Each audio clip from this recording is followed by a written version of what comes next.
Plusieurs candidats aux examens échouent en fin d'année ou n'atteignent tout simplement pas leurs objectifs, pas parce qu'ils ont un mauvais niveau ou parce qu'ils n'ont pas le niveau de l'examen. Généralement, plusieurs négligent certains petits détails qui parfois font la différence, que ce soit avant ou pendant les différents examens. Aujourd'hui, nous allons parler des erreurs à éviter avant, pendant l'examen pour maximiser ses chances de réussite ou alors ses chances d'avoir la mention qu'on souhaite avoir à l'examen. La première erreur, ça c'est avant l'examen, que nous avons généralement constaté. C'est les élèves qui, à l'approche, à quelques jours de l'examen, cherchent toujours à traiter les exercices, à ancrer dans les livres et tout et tout. J'ai toujours l'habitude de dire aux élèves que quelle qu'en soit la préparation que tu as fait pendant l'année, il existe toujours un élève, un exercice qui va te battre.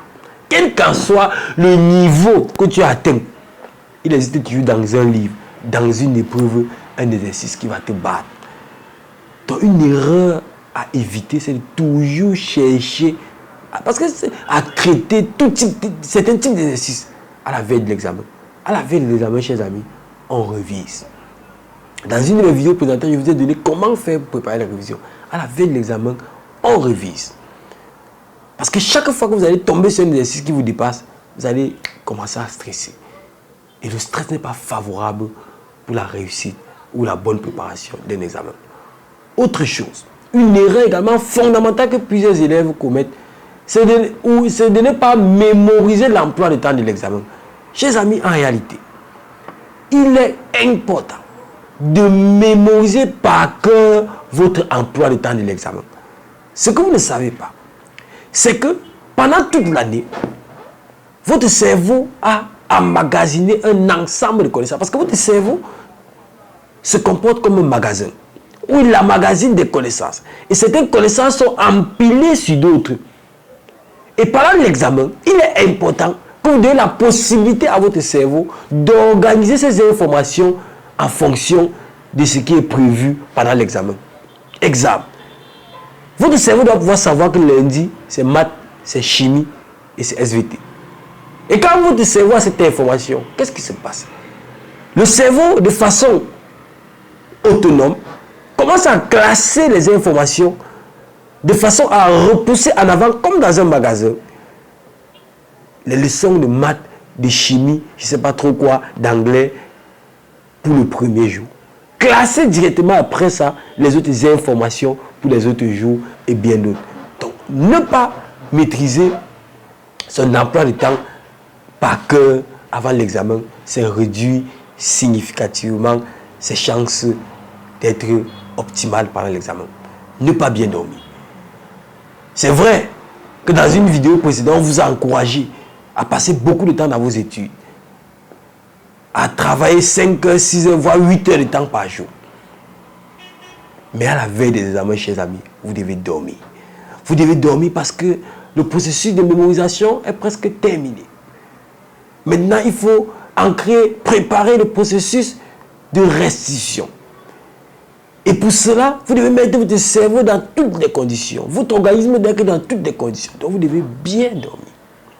Sans oublier que le cycle du sommeil, c'est 1h30. Donc, pendant que vous dormez, vous devez vous rassurer de dormir toujours un multiple de 1h30 pour favoriser également votre sommeil. Mauvaise alimentation, c'est également une erreur que plusieurs commettent. Vous devez avoir une très bonne alimentation à la veille de l'examen. Vous devez éviter les boissons gazeuses. Parce que les boissons gazeuses contiennent beaucoup de sucre rapide et diminuent le taux d'insuline dans notre organisme. Et vous connaissez tous l'importance de l'insuline dans notre organisme. Vous devez beaucoup boire de l'eau. Parce que l'eau est utile pour l'aération et la ventilation cérébrale.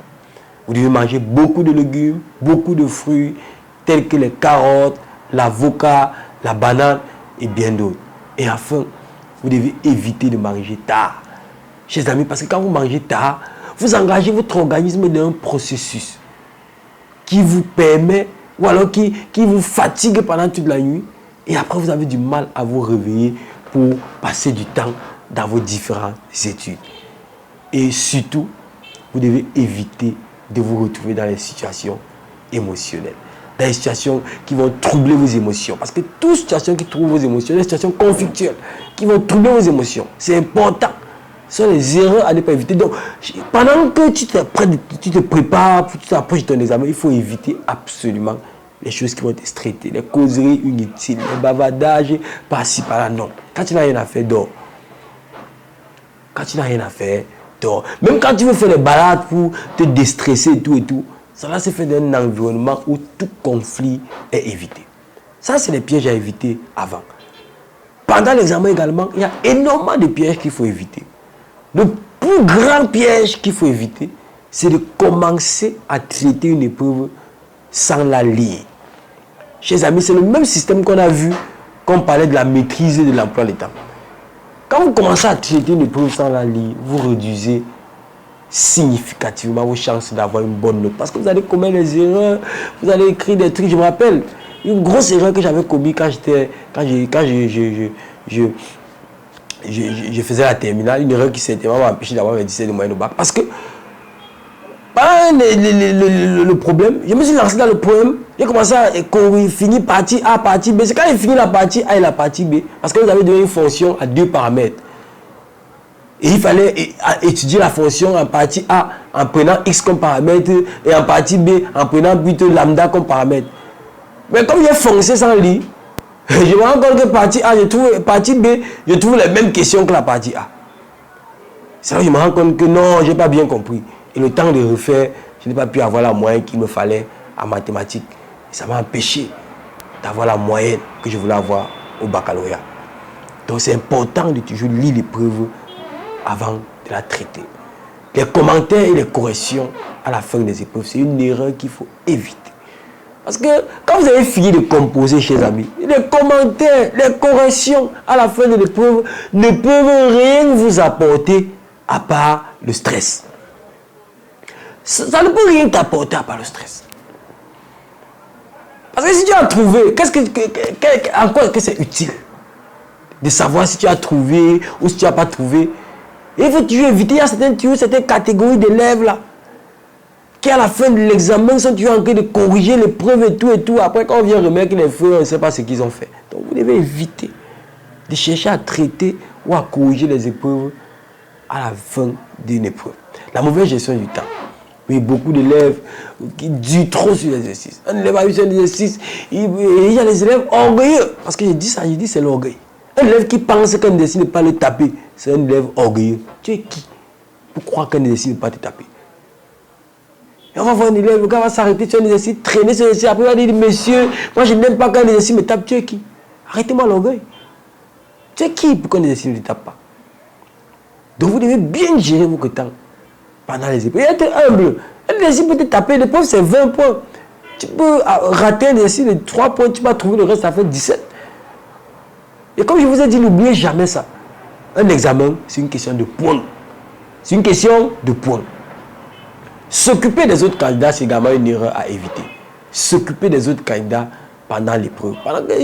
C'est-à-dire, vous êtes en train de composer, il y a certains candidats qui sont en train de regarder les autres pour voir s'ils écrivent vite, pour voir s'ils écrivent lentement. Cela ne va vous apporter qu'une seule chose, le stress. C'est là que ça. Ça va vous stresser pour rien. Donc quand vous avez ça à l'examen, concentrez-vous sur votre examen. Concentrez-vous sur votre examen et donnez tout ce que vous avez à donner. Et enfin, mal gérer le stress. Oui, il y a plusieurs personnes qui ne savent pas comment gérer le stress. Je termine en vous donnant 3 éléments qui vont vous permettre de gérer facilement le stress. Généralement, quand on faisait les cours de PS au lycée, chaque fois quand quelqu'un allait uriner, on dit qu'il a peur. Oui, même sans le savoir, chers amis, aller uriner est un moyen efficace d'évacuation du stress. Donc, chaque fois que vous êtes stressé, si vous avez la possibilité d'aller uriner, allez uriner. Autre chose, c'est boire beaucoup d'eau.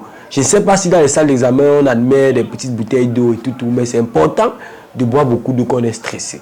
Parce que n'oubliez pas, chaque fois que vous buvez de l'eau, il y a, lors de la synthèse, la production du dioxygène qui est capitale pour la ventilation cérébrale et bien d'autres. Et enfin, pour la gestion du stress, la respiration. Chaque fois que vous avez l'impression que vous êtes stressé, arrêtez-vous et respirez profondément. Plusieurs temps de respiration profonde vont vous permettre de bien gérer votre stress et vont vous permettre d'optimiser votre réussite aux examens. Chers élèves, évitez toutes ces erreurs et vous allez maximiser significativement vos chances de réussite aux examens.